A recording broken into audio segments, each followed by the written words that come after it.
ลีขายได้มีสายลำนะขายมักชะดีกินเหล้ามันจะได้กำไรอยู่งามเด้อ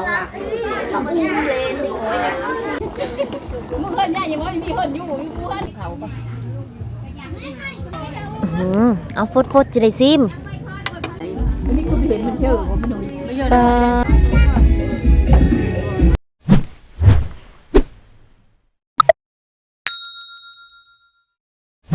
สบายดีแล้วก็สวัสดี FC ทุกคนเนาะที่กำลังติดตามมาชมแม่น้องกิฟกะทักทายสบายดีตอนเช้าๆพี่น้องเอ้ยมื้อนี้มาแต่เช้าแต่ว่าบ่ได้พาพี่น้องไปหากินได้แต่ว่าแม่น้องกิฟสิไปซอยเวียกงานดองพี่น้องเอ้ยงานดองนี่ก็เป็นงานอันพี่น้องเนาะอันเป็นพี่น้องกันก็แม่น้องกิฟอยากไปนำเฉพาะสีตา สีตาอยากไปนำพี่น้องเอ้ยเนาะไปซอยแต่ว่าก่อนไปก็สิไปเก็บผักพี่น้องเอ้ยผักหอมป่นหรือว่าอันผักเสริมนั่นแหละอยู่พี่นะเก็บไปซอยเขาเจ้าเนาะเป็นเอ้ยน้องก็เลยว่าบ่ได้ไปหากินอยู่เบิดมื้อบัดนี้เนาะติดตามรับชมไปนํกันว่าในงานดองน่ะเขาเจ้าเฮ็ดอีหยังเขาเจ้าเฮ็ดแนวใดเพราะว่าอยู่พี่น่ะเป็นฮีตผู้ไทยพี่น้องเอ้ยเนาะก็ว่าสิคือกันบ่กับอันอยู่บ้านแม่น้องกิฟสิคือกันบ่ก็รุ่นไปนํกันเนาะแต่ว่าก่อนไปแม่น้องกิฟก็ขอขอบคุณ FC ทุกคนที่เข้ามาให้กำลังใจเด้อพี่น้องเด้อเนาะไปรุ่นไปนํกันแต่ว่าไปเก็บผักก่อนบัดนี้เนาะไปเก็บผักซะก่อนไปเดี๋ยวเก็บผักก่อนพี่น้องเอ้ยผักนี่ก็เป็นผักเสริมของคำกะเก็บซอยพี่น้องสบายดีมื้อนี้ก็ให้ไปให้น้ำเอื้อยคือเก่าพี่น้องเอ้ยไปซอยเอื้อยอันเก็บมันต้นเก็บหลายๆแล้วบ่เดี๋ยวเก็บเอาพักอันไปซอยก่อนเป็นงานดองแม่ว่อนพี่น้องเอ้ยเป็นเอื้อยน้องอันบ่ปั่นเพิ่นเป็นลูกพี่ลูกน้องเขาเจ้าน่ะเดี๋ยวแม่น้องกิบเก็บพักไปซอยอิหยังต่างๆก่อนพักนี่ก็เนาะงามอดีเก็บเอาหลายๆเพราะว่างานก็จัดธรรมดาบ่มีบัตรเชิญพี่น้องเอ้ยกองคำเก็บซอยจักน้อยเอ้ยเพิ่นก็มาหับไปเก็บมันซอยมื้อนี้ก็ได้น้องก็หึงเพิ่นเลยสิได้มื้อพี่น้องเอ้ยส่องเพิ่นก็เบากองคำคือเก่าติดตามรับชมพี่น้องแต่ว่าแม่น้องกิฟบ่ได้ไปนำมื้อนี้ก็ได้ให้เพิ่นไปซอยเอ้ยเพิ่นสักก่อนคอยปิดเด้อโอ้ยได้กันไก่เด้เนาะพี่น้องเนาะตัดแก็บโลดนี่เปิดจังว่างามกระโดดกระเดียเลือกเอาตัวได้ยอดใหญ่ๆปกติแม่น้องกิฟกะบ่ได้ถ่ายพี่น้องเบิ่งดอกเนาะอันเป็นงานนะแต่มันบ่ได้ไปหากินหาอยากตั้งหลายมื้อนะก็ได้ถ่ายพี่น้องเบิ่งซะดอกป้างามมาดีผักขาเบิ่งนี่สุรูชับลาบอยู่พุ่นน่ะเอาเก็บมาใส่กระซ้ำพี่ละบ้านแม่น้องกิฟจะเอิ้นว่าอันผักหอมเนาะผักหอมป่น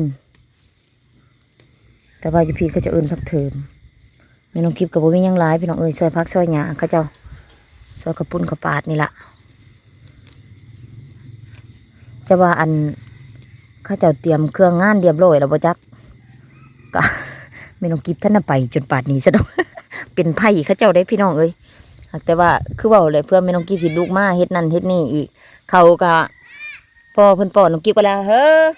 เอ้ยหยังเก็บช่วยกันมันจังไรไว้เฮ็ดเป็นได้หมอ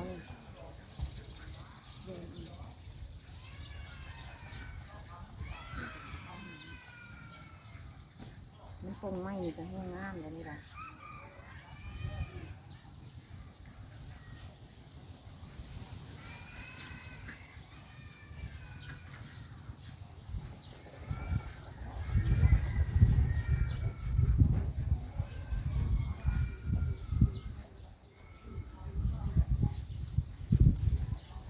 โหเต็มกระซ้ำแล้ววันนี้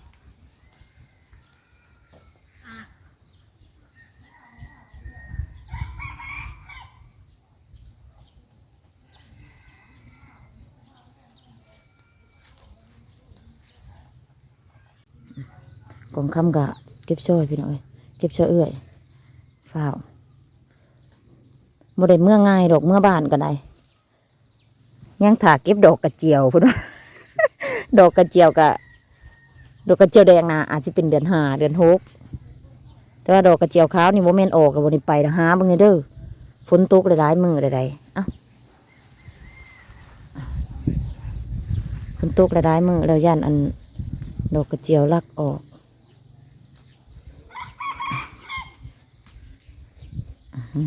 งามมาดีพี่น้องเอ้ยหยอดบักไงมันพอดะดีๆพวกนี้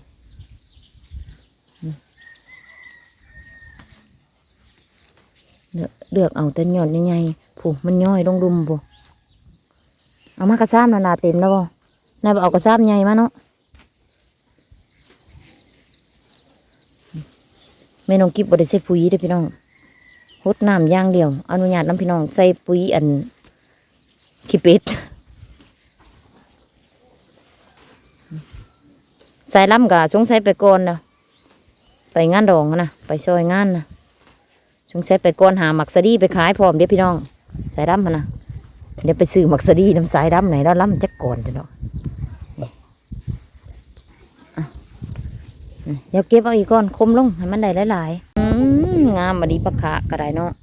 ผู้ปลาปงลายดีเนาะปนห้วยบางย่านี่เนาะผู้ปะขะพี่น้องเอ้ยงามมาดีเอาเดี๋ยวเฝ้าเก็บมันสิช่วย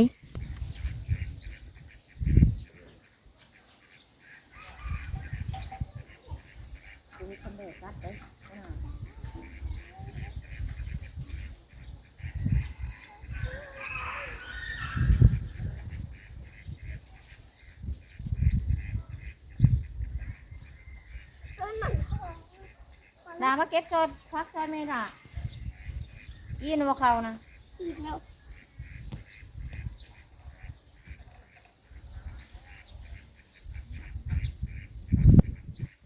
เอากระชากมาเปลี่ยนในหัวน้ำน้อยโพด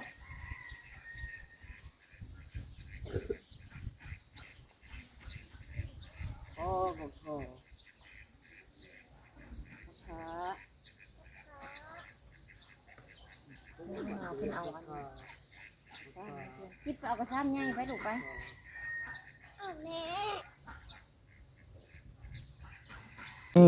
มาช่วยเดี๋ยวพี่น้องเอาสบายดีงามๆด้วยกันสวัสดีพ่อลุงเนยโอ้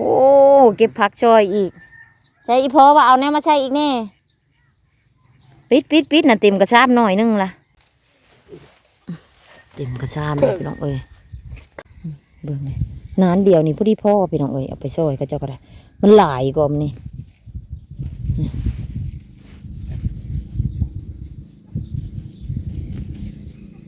มีแต่พักอันนี้ย่างเดียวพักอันนี้นะแซ่บได้กินกาแฟกินกับข้าวปุ้นสินะแต่ว่าบ่มีพักอันนั้นพักอีกอย่างที่มันใบกูดๆนะพี่น้องอันสาระแน่บ่อันนั้นแล้วอันสาระแน่น่ะบ่มีเพราะว่าข่อยกับบ่มักมันหึ่นเย็นจะได้บุกคือใด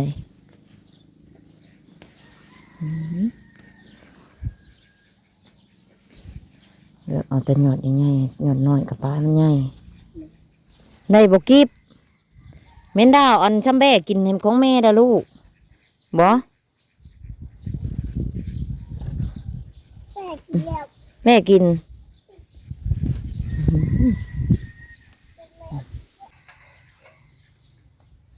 บอกเอาซ้ำไงกับว่าเอาถูก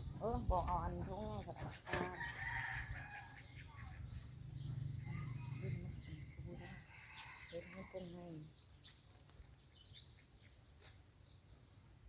นี่ก็พี่ป้องไม่เลยพอเล็กพอได้ถูกเลย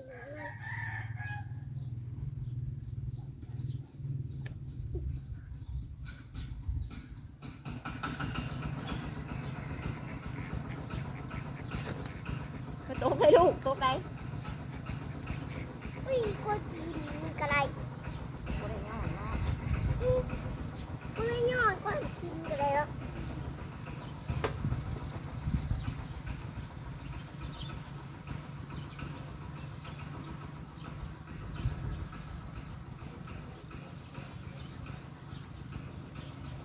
เด็ดออกมา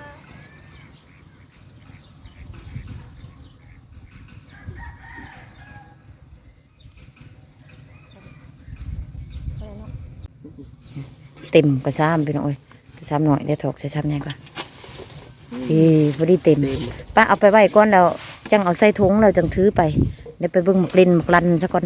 แต่ว่าอันหมกเล่นนี่ก็มีพี่น้องเอ้ยหมกเล่นสุก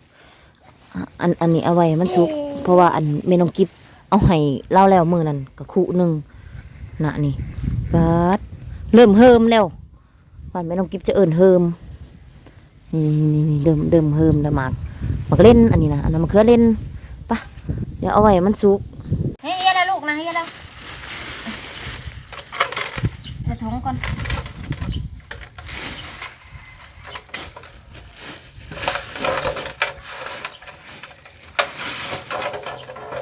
โอ้ยอย่าเบิดเนาะอ่ะเรียบร้อยใส่ถุงอย่างนึงหน่อยอย่าอยู่น้ำพอเด้อปะ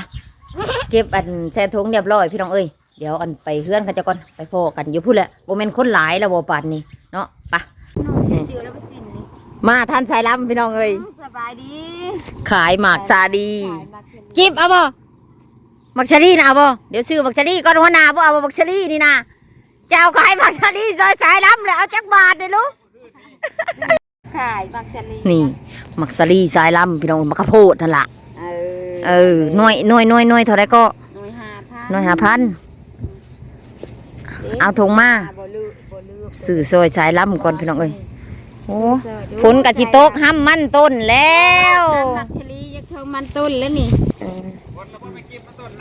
ยังเบรกไปก่อนฝนจิตกห้ำสื่อซอยสายล้ำ2 พักไงก็เอาพักน้อยก็เอาจะสุญญ์หลายพักแล้วมันสิบวบก่อนเพิ่นกินนะลูกแขวเหียนเนาะฟังจังนึงก็ได้ตัวใดนี่ตัวใดอันแขวนั่นแม่นบองคือผู้ขายบ่แก้วห่างได้บ่แม่นบอกได้ดิได้เอาใส่มันห่าง 10,000 2 หน่วยเนาะอ่ะใบใหญ่บ่งามคือหยังนี่ไปละนี่ไปหาบหมักสลีขายพี่น้องเอ้ยสลีขายได้มีสายลำนะพอได้ตื่มซื้อเกลือแป้งนัวไปเฮาก็ไปพร้อมกันนี่ละไปทางไปพูดละเฮือนผู้ดุมผู้นี่คือไม่ออกอันหน้าบ่ได้นะอันคอยได้หันใดไปอ้าว2 งานแล้วมื้อนี้ได้อันนี้เฮือนจะเป้ามักชะลีขายมักชะลีแม่เบนชื่อมักชะลีบ่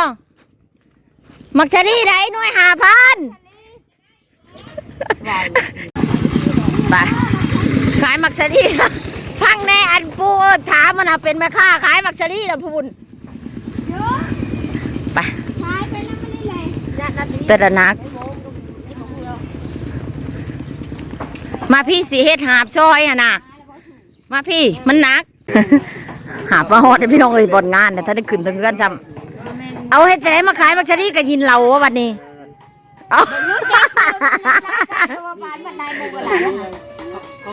ไปน้ำจะเพื่อนพ่อเว้าจะเราพากินเราอะไรได้บ้าเนี่ยบัดที่ได้จักก่อนกับมือนี่ละขายมักชะลีกินเหล้ามันจะได้กำไรอยู่งามแล้วขายมักชะลีบ่ได้รุ่นนี้บ่ท่านได้กินข้าวบ่จะน้อยเฮ็ดเตยล่ะบ่ได้ดูก่อยบ่ได้แขวห่างคือผู้เจ้าดอกเว้ยมักชะลีเบิ่งดูมาดิเอาเลยพักนึงเอาก่อนแกะบังก่อนนี่เท่าสุ่มกับ5,000นี่ดอกเอากิบเอาเงินแน่เขามาซื้อนะเอาแล้วโอ้ยเนาะเงินไปบ่เอาเดี๋ยวเบิ่งอันกินหัวทาบีบ่นี่ปาดของอันตอนเช้าเด้อเนาะตอนเช้าเขาจะมาห่อข้าวต้มนะบ่าห่อข้าวต้มกับตัวบ่แรงบ่ได้จังงัวเนาะปอกๆเปกๆก็มีอยู่เทิงพุ่นน่ะ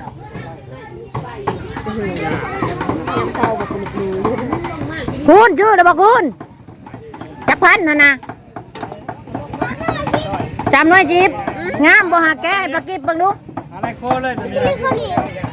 บักจะดีข้าวเหนียวเนี่ยงามอยู่บ่สมราคาอยู่บ่ฮะน่ะมิดใหญ่ดีนะเบิ้งแขวคนบัดนี้ไปโอ้แม่น้องเตนกับมาเนี่ยแหละพี่น้องเอ้ยไปขึ้นขั้นใดซะก่อนไปเบิ้งก็จะห่อข้าวต้มกระตูดก่อนแล้วบ่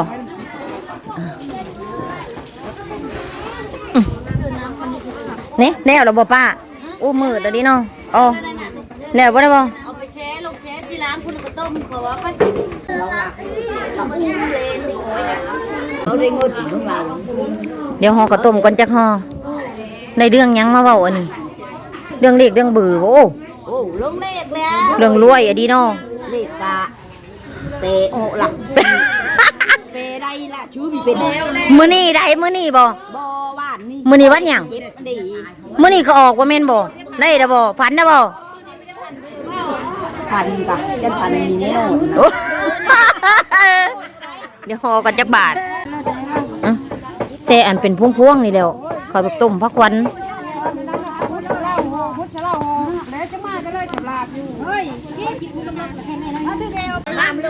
คิดพักอยู่เทิงกับมีได้พักนั่นไงมาจะเช้าผมก็ชุบ้าพักเติมนี่ไงแม่ โอ้น้ำกระปุก นี่พักเติม กินก้อนหมูแล้วได้ผู้ห่อข้าวต้มมานะผู้ฝันดีดมมีตัวกงตัวเก่งเลยกินมันรู้แซ่บบ่ฮะนะ แซ่บเบิ้งก็สิซิมเบิ้งแซ่บบ่ แซ่บดีบ่เป็นตาส่งเผ็ดแน่นอนบ่าเผ็ดแน่นอน มีเพชรดอก บ่เผ็ดบ่แดงซื่อๆเนาะอยากจางนิดนึงเนาะ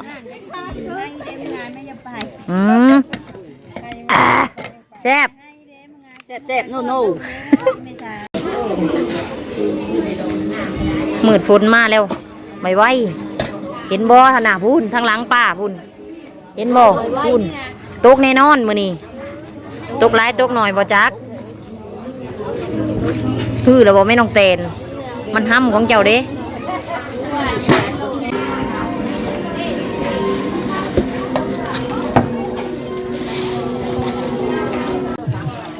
ล้างพักก่อนกะลำใส่พี่แบบซอยกินกับผักอุ่นฮะกำลัง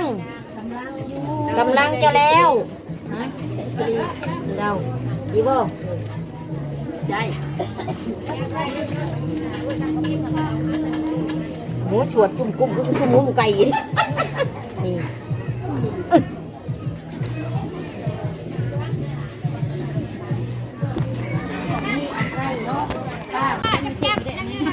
ฮอดขั้นตอนกินแล้ววันนี้ กินไม่ได้กินคือก้อนเลยถ้าคืนนี้ก็ห้าคืนนี้อะ เล็กน้อยนะโม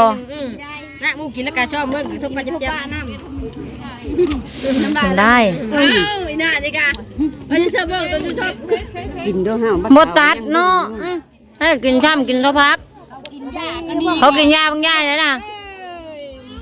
มันเจ็บบ่อยากแบ่งบ้านแบ่งเมืองบ่ฮะ แซ่บเรากินกับเผ็ดแป้ง มันนั่นเลยแล้วนั่นเลยโอ้ยช่วยเอ็ดชูนกูได้มันประเด็นนั้น มันแห้งหอมบ่ ตัวนังอัน อาหารว่างแล้วนี่เลย อาหารว่างจานเป้าแล้ววะเฮ้ย นะพูดทั้งน่ะ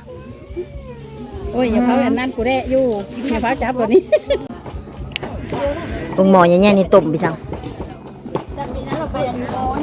โอ้ยข้าวต้มมึงเค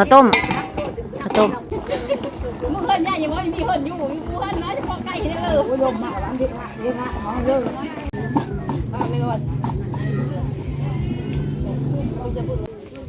เลยเบิ่งหมอตัวนี้พี่น้องอันนี้ต้มมักพริกเฮ็ดน้ำกระปุ่นเลยน่ะนี่เดิมเตียงเดิมสวยได้จะน้อยก็เจ้ากะง้อขาควายอันนี้จักสิเฮ็ดสิง้อหรือสินควายซะดอกอันนี้ต้มให้มันแดงๆเฮ็ดน้ำนากระปุ่น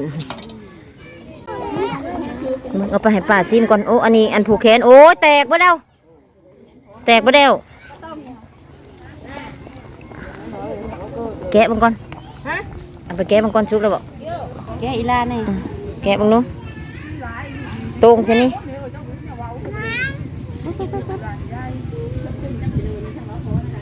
มึงเนี่ยทั้งพุ่นน่ะมืดอันนี้ฝนนะไปมือเวลานี่ เอาแกะบางนู้ชุกบ่จังเอาให้ ลุกล่ะนะฮะ ตรงแค่นี้ ลุก ชุกแล้วบ่เมะแล้วมักเท่าไรเมะให้เขาเจ้าเอาไว้ก่อนจะเอาน้ำแป้ง ลุกล่ะ ชุกเนาะชุกเรียบร้อยกระต้มเอาต้นกินบ่ตำกระปุ่นก็มาพุ่งกันนาตามาละแน่นอน บ่จะโคกเลยขายดีบ่ นี่นั่นชอบอันนี้นั่นนะครับว่าเอารถ ชอบโคกกันบ่ฮะ ยี่ห้ออร่อยปากลำบากตูด โอ้เบิ่งอันเบิ่งหน้าตาก็ฮู้เลยอันรสชาติก็ได้ว้าโตแซ่บแน่นอน ได้ป่ะครับ อ่า เอากินอันเป็นน้ำนะเฮ้ยเป็น เรียบร้อยทอก อันนั้นเริ่มร่นเจอตามกระปุนนี่พอดาเจ้าของมัน จับแม่เฮียอะไรเอาเว้าแล้วบ่เชื่อ เจ็บ แซ่บบ่ เฮียได้เจ็บจนตัวร้อน อร่อยปากลำบากตูดเอาไปสั่นอร่อยอย่างหนึง ก้อนแล้วต้องมีแบ่งรุ่นนี้ต้องมีส่วนแบ่ง โขกหนึงพอดีเกือบเต็มถาดปลาแดกนี่เป็นตะเซ่บที่ปลาแดกไปบ่ ได้ไหมว่า หึ ได้ไหมว่า เขาแน่นอนอันนี้เนาะ ข้าวโพดก็ไปซื้อก็ หึ อันเด้เนี่ยไม่ทอด เสิร์ฟไซนะเชื่อพุ่นบอกผู้ชายพุ่นบอกเฮ็ดให้แม่ทอดได้เอาไปแช่บละแช่บลูกมานำพี่น้องเอ้ยเพราะว่าหัวหน้าก็มาเป็นงานพี่น้องก็ได้มาเบิดกิบก็มานำเมะก็มาได้กระปุ่นมันก็ใส่น้ำกับบ่มีน้ำหนาหรอกกินตำน้ำหนากระปุ่นมาได้วันนี้ตัวแดงคักอันนี้นะ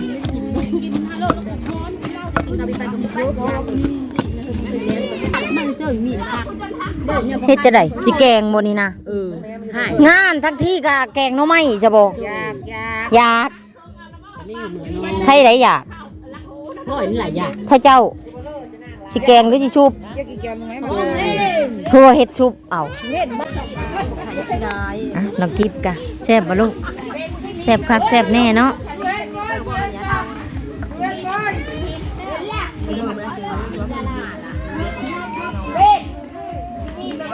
ไปเอาเงินมาอีก1,000 เอาอีกใบหนึงจังได้ลูกเคย มันบ่จุกป่ะนี่ บ่จุบก็บ่ได้ บ่ได้แล้วมัน ฮะ บ่จุก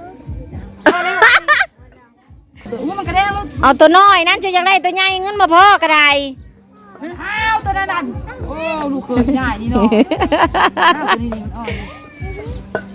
ตัวนี้มันอ่อนลูกตัวนี้แซ่บ อ่ะแม่ค้ากับพ่อแม่ค้าวันนี้คือขายซีละบัดนี้ เพื่อนเงินบ่พอนี่เอามาให้เด้อ1,000เด้อ ว้า นังตีนนี่แล้ว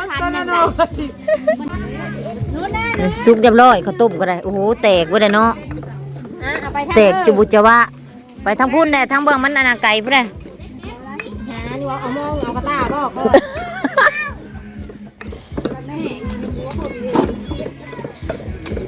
โป่งก่อน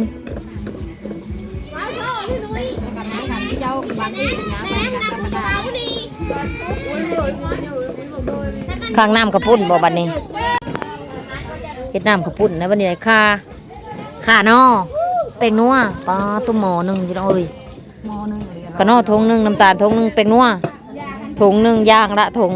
ถามันฟดอะจากเอาปลาใช่เนาะมันจังบ่ข้าวนะเพราะว่าอยู่พี่เขาเจ้าเฮ็ดน้ำกระปุ่นน่ะน้ำต้มปลากับเฮ็ดกระปุ่นน่ะอันเดียวกัน แต่บางบอนบ่เด้เขาจะเฮ็ดต้มอีกต่างหากแต่อันนี้เพื่อบ่เป็นการเสียเวลามันก็แซ่บอยู่ดอก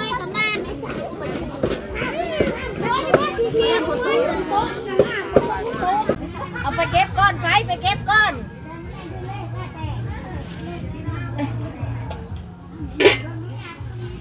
เขาปะ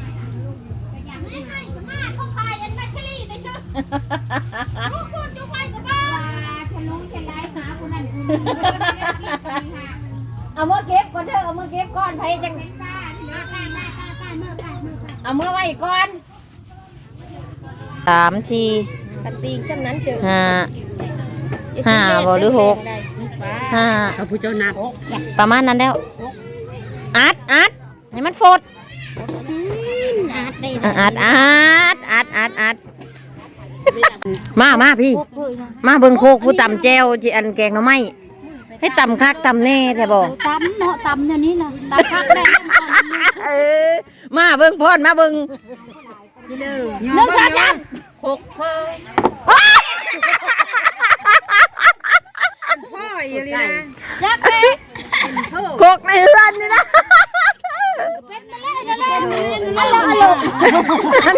หันนะพี่หัน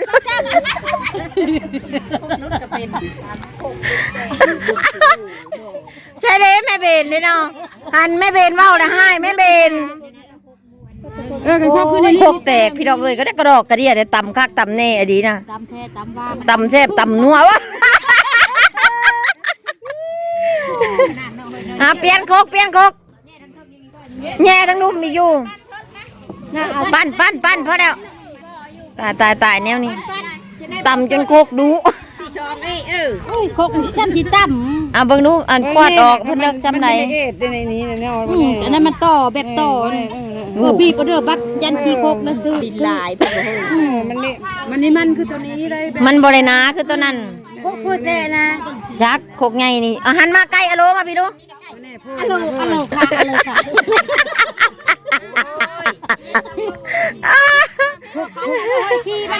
แกงหน่อไม้นี่อันตำข้าวเบื่อก็ไปยานั่งจนโคกแตกในย้อนแกงหน่อไม้ทงพี่น้องเอ้ยนั่นจะนั่งหน่อไม้ทงส่วนหลายคำบอกเก่งแท้ๆบ่ได้กินได้หน่อไม้สดได้ย่ำนี่ได้บ่ใส่บ่นี่ผูกระร่ำปลาขาอีกว่าจ้ะ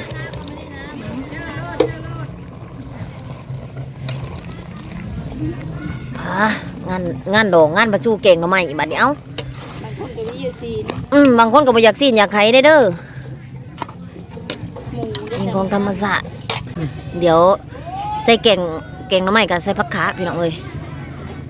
โอ้โหมางานจังสี่ก็ยังได้เก่งหน่อไม้คือเก่าแต่ว่าบ่แม่นไม่ต้องกินปรุงได้เก่งหน่อไม้กินหลายคนพี่น้องเอ้ยเอาฟดจะได้ซิมนี่พูดหนึ่งเข่าคุ้มหนึ่งเข่าพี่น้องเอ้ยฝนสิตกงามงานดองคักๆเบอร์นี้ฝ้าวเฮ็ดแต่บวงแต่เว้นตอนนี้เวลาบ่ายโมงแล้วล่ะที่จริงกับบ่าย2บ่าย3พอได้หนึ่งเข่าแต่ว่าลมฝนมาแล้ว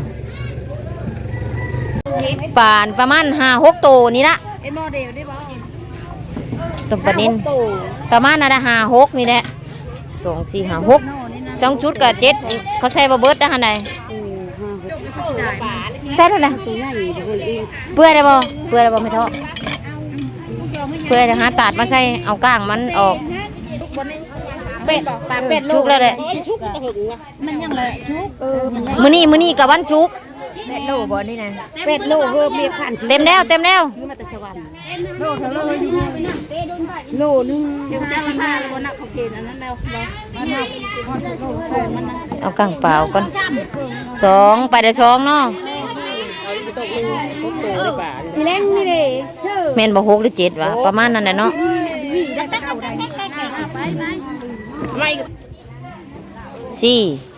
แม่นบ่6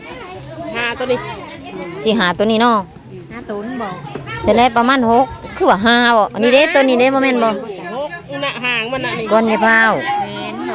แม่นบ่แม่นเถาะแม่นน่ะเด้เฮ้คอไก่กินข้าวเขากินไก่อ่ะกินเข้าไปเบิดได้บ่แม่เถาะวันนี้ครูดดูเบิดแล้ว6ตัวซิมก่อนน้ำเขียวเฮ็ดจอดโดดเอาเบิ่งเป็นยังไงแน่นอนปลาแดกฮะแซ่บแล้วแซ่บแล้วโป่งสันโป่งโม่แซ่บแล้วกะแซ่บกับโป่งตัวเนาะปลาตัวกลางปากก็ยังออกบ่แล้วอยู่แกงน้ำไม่เป็นตัวแซ่บอันนี้นะโน่โอ้ปลาคาเตะเกือบไงทวนโน่ตาฝนก็ชิตกพอฝนระบาดตายตาห่อนบอนระวังเด้ฝนกะเริ่มปอกแปกมาได้ปะนี่ใดตำใช้วันนี้โคกแตกระบาดนี่ใกล้ตำใช้วันนี้นั่นเด้พี่จังนะไปเอาโคกไม้ใหญ่พอได้น้องไฟได้สิไปนี่ก็เบอร์3 0รถร้อยนำได้นึงบ่มีด้วยอ่ะปะชุกดีเนาะขนาดปลาหาได้ต้มแต่หึง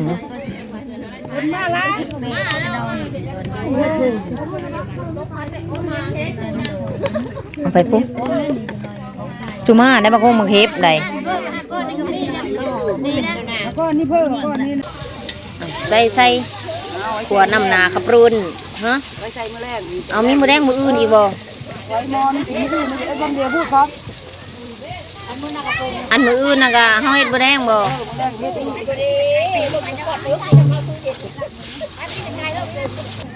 พอแล้วมาเร็วเขานี่นะเดี๋ยวผ่านมันทางมาเร็วเอง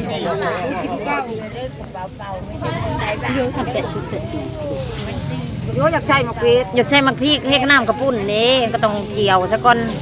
เจียวน้ำตาลเจียวผักเทียมกับมักพริกเนี่ยน้ำหนามันออกน้ำหนาบ่ออกมันบ่แซ่บบ่งามพอแล้วบ่อีกหม้อนึง ส่งไปซื้อมาใหม่แล้ว ตัวเริ่มบ่ มันมีขนอเหลืองขนอเขียวบ่บ่จักนี่แล้วเนาะพุดคักก็ดีเด็กน้ำหนามันเริ่มออกแล้วจะใส่กะทิ ก็แน่แน่บอกไปละว่างปิดน้ำก็ได้ ตุ๊กใส่บะตุกแล้วบ่ดองทุกพุดคักแล้วบัดนี้ป่าเอาซ้ำนี่บ่คือกองกูพูนอยู่ปะคือใส่หน่อยเลยใส่หมออีกตั้งหากเนาะ ตัวนี้หลายมันจะเป็นน้ำหน้าเท่าไหร่ครับ อันนี้นะ โอ้ป่า จะกล้องเลยนี่สี่บ่สี่หมอใหญ่นี่สี่ใส่น้ำกะทิ เล่นมาอีหมูที่นี่หาดมเท่าน้ำมัน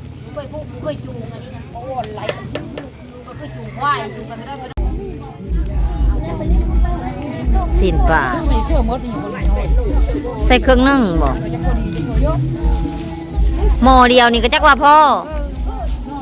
ใส่เพื่อไว้โดดหลายงานปันนี้โอ้หล่นกระคักบาทนี่ โดนอันนี้เราคนนี้เอา อืม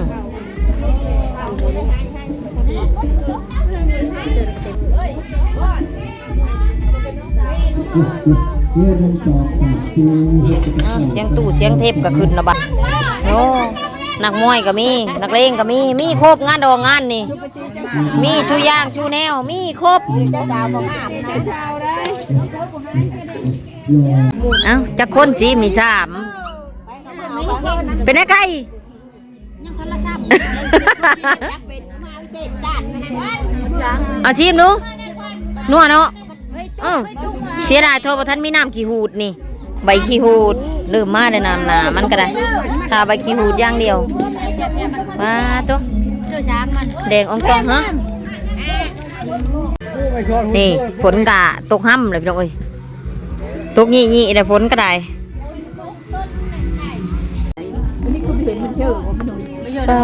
ตัว ช้างมันดูไม่ใช่ ไปใส่หยังใส่ปลาแดกได้บางคนใส่ได้ เอาวันนี้โน่ อันนี้บ่ได้ใส่ได้ อันนี้มันโน่มันโน่ได้อันกะทิ มันนัวกะทินั่นนี่ แล้วมันโน่ นี่แนวกินกะดาดเอาบ่ดาดจะพักเนาะดาดจะพักใส่หมักเด่นแม่นละว่าปิ้งซีนปิ้งตับมันผู้นี่เสียงตู้เสียงเทปก็ขึ้นนะพี่น้องเอ้ยยังแต่นักห้องใส่ลำปิ้งสายลำเป็นคนปิ้งขายเพื่อมักสะดีกันนะพี่น้องเอ้ยเรียบร้อยเป็นบ่สอบหนึงเรียบร้อยขายดิบขายดีพี่น้องเอ้ยสายลำหลายๆตื่นตับมันอันนี้กันคนกะเริ่มมาหลายได้เลยเพราะว่าอัน3 โมง 4 โมงแล้วกระปุ่นกะแล้วเรียบร้อย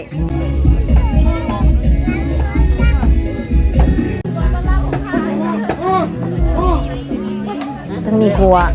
ดาดเอา เป็นเดียวไปแล้วคอย จะมากันเลยพี่เดินมาขอฟังให้เด็กเด็ก ทาปิงซีนสายลำตอนนี้ไม่ต้องกิบกะมาแหละแต่อันเพื่อนงานดองหรือว่ามาแต่ซอยพี่น้องเอ้ยกะไม่ต้องกิบกะเปียกหลายอย่างเนาะแต่ส่วนไหนบริทายพี่น้องเบิ่งมันฝ้าวพี่น้องเอ้ยเนาะสวยแบบงานยุ่งหลายซะดอก โอเคคลิปนี้อาจจะเป็นมายอมมาแยมแน่สำหรับพี่น้องเอ้ยเนาะกะแม่น้องกิฟกะขอบคุณ FC ทุกคนที่เขาแม่กำลังใจด้วยพี่น้องเด้อเนาะคลิปหน้ารุ่นไปน้ำกัดว่าแม่น้องกิฟสิพาพี่น้องไปหาอย่างอย่าลืมกดกระดิ่งกดติดตามเนาะแล้วก็กดไลค์กดแชร์เพื่อเป็นกำลังใจแม่น้องกิฟในการเฮ็ดคลิปต่อไปเด้อพี่น้องเด้อเนาะ